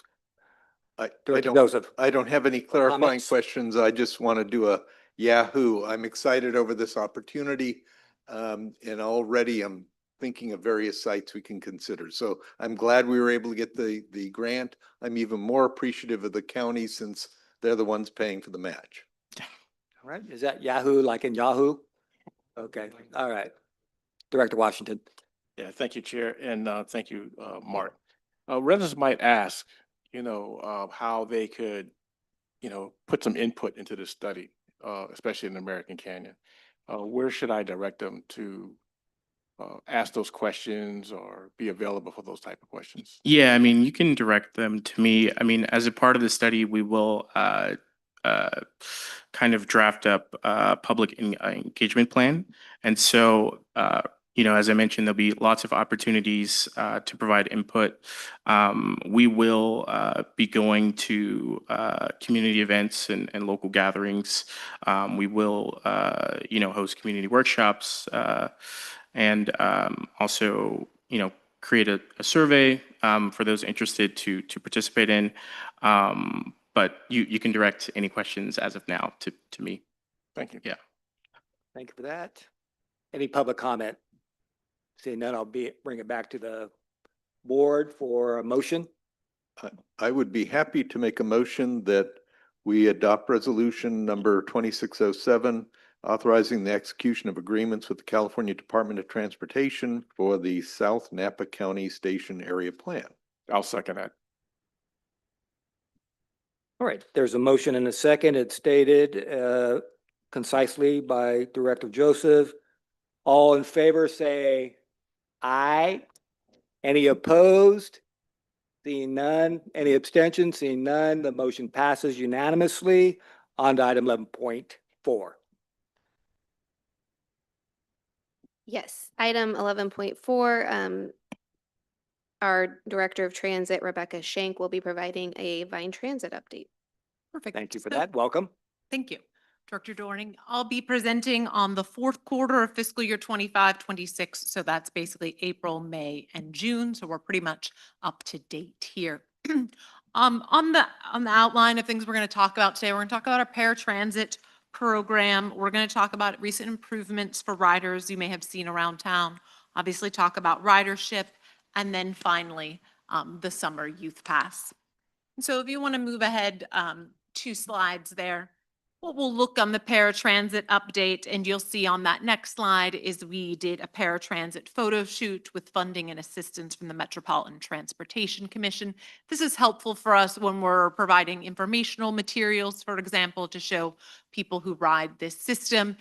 Thanks to Libby and Dexter for recruiting people to participate, and then for recruiting locations, because we were able to use people who use our service every day. Our next thing on the paratransit side of things on that next slide is we have been operating a 1-seat ride pilot since January, which basically means you can take a 1-seat ride from anywhere in the city of Vallejo to Napa and vice versa, whether or not you are Napa County paratransit or Solano County.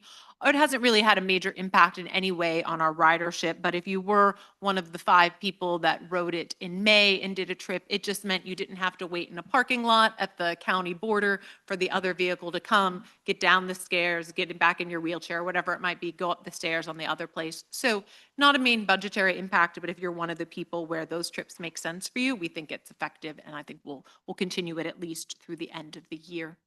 And then on the next slide, just looking at paratransit ridership, I mean, it's been on a really nice positive trajectory throughout the last 5 or so fiscal years. We are at 20,122 trips in this past fiscal year.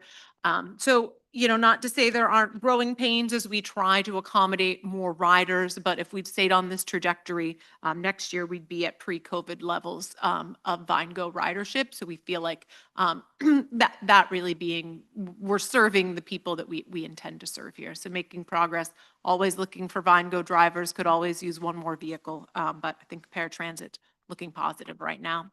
So switching gears just in terms of ridership improvements overall. So you'll see on the next slide, we are doing some shelter replacements this summer. This one in particular is at Highway 29 at Mitchell Drive. I'm pretty sure the one that we removed there even predates NVTA, so it was definitely time for an update there. So stay tuned, you'll see some in a few of your jurisdictions as outlined below. Then next, I wanted to show we did launch a Ride the Vine app. I think I showed you an example previously when we were looking at using this piece of software called Spare of a Vancouver example. So I created my own Napa example where I was riding. I shouldn't say an example. I did this in real time. And then Dexter did some voiceover and helped me speed it up. So you're not going to be along the ride with me the entire way on the 3 different services. So if you want to go ahead and hit play on that. Today we are using Spare app to travel from St. Helena to Yountville. We're going to start off by requesting the St. Helena shuttle to come and pick us up to take us to catch the Route 10 southbound. Here we're traveling southbound on 29 towards Yountville, and as we're getting close to arrive, the Spare app is going to automatically summon the Yountville Bureau shuttle to come and meet us at the bus stop when we arrive. So you can see we're now on board the shuttle vehicle heading towards our final destination.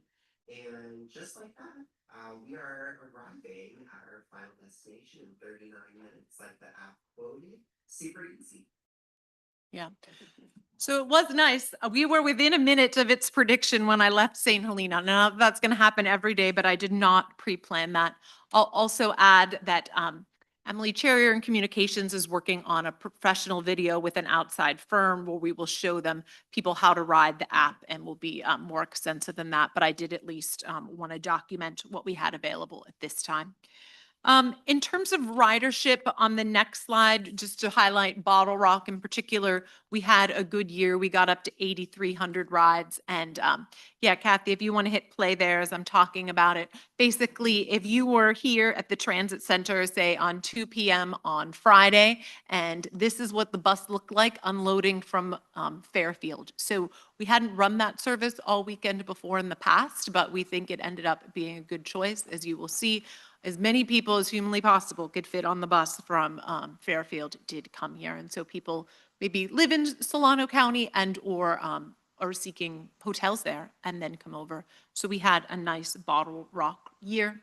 We'll go ahead and flip it. You don't need to watch people walk there to the next slide. But, you know, we always, what we find challenging is most is at the end of the night. You know, you've obviously ridden it, some of you, and we do load on Burnell Street, right? We don't have sidewalks. We did different signs on the side of the buses this year. We had improved lighting, but always looking to kind of improve that end of the night experience is our biggest challenge for that one.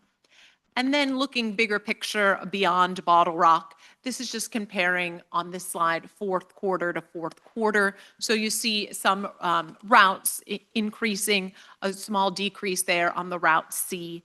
And you'll kind of see that the same on the next slide regionally. But at the end of the day, when we look at our fixed routes in the fourth quarter, that we had a net increase fourth quarter to fourth quarter.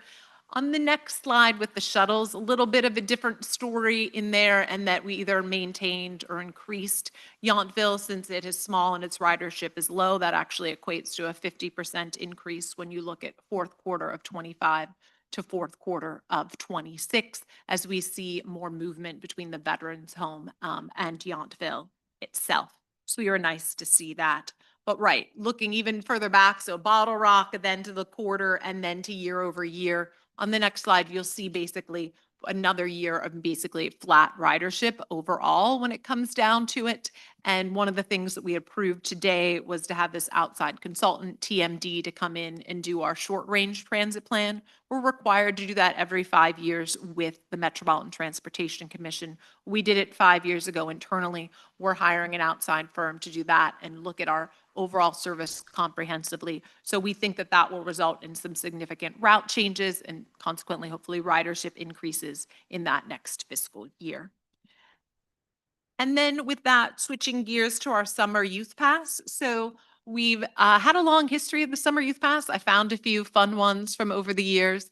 If you look, it was $15 in 2021. So we're definitely not keeping up with the CPI, but I think we're okay with that in the grand scheme through June 30th. So we had sold 110 or so youth passes, and we'll see how people use them throughout.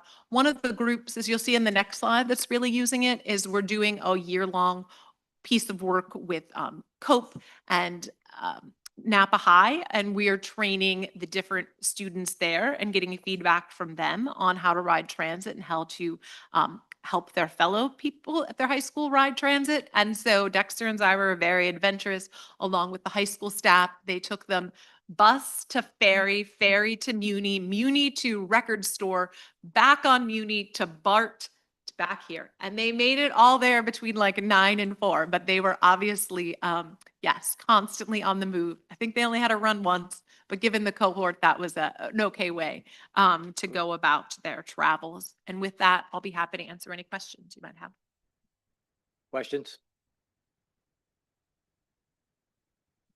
Or comments? A quick comment. I just want to thank you publicly for helping out.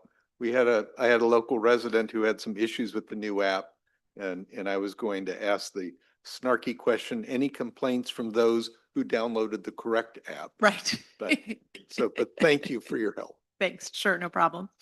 Director Alessio? And I just downloaded the correct app. And if I can do it, anybody can do it. Let me just say.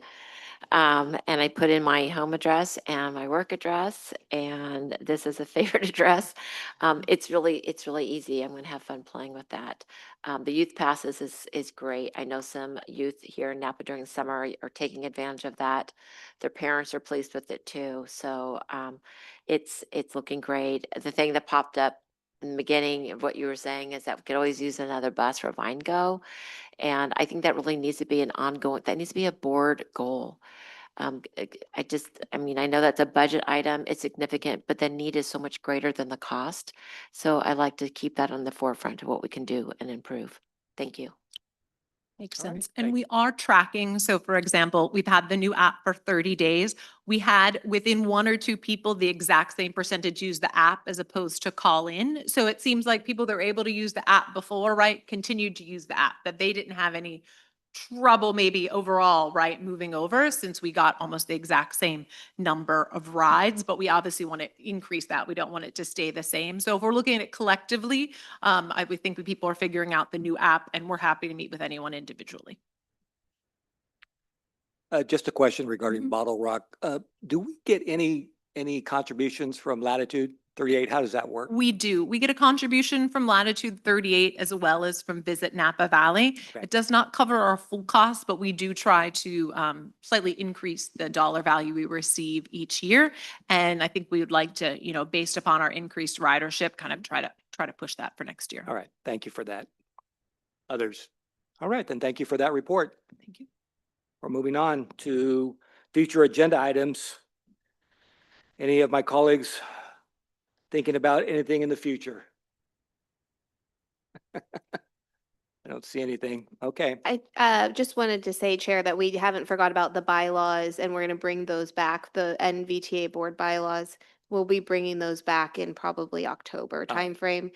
So, and All then also the September board meeting, we have a retreat. So it's going to be earlier. Yeah. Yeah, thank you for those reminders. I appreciate that. I had forgotten about those. Okay, we are now moving on to item 13, closed session. This is a conference with legal counsel, existing litigation. This involves a government claim received on July 8th, 2026 from Shi Shong Zhang. That's how I would say it in Chinese or Mandarin, but I don't know. How was that? Better than I it's would have done. okay. Much better than I would have done, yes. So, just confirming no public comment on this item. All right. All right. Yeah, I think so. Are we I good? need just a couple right. moments to.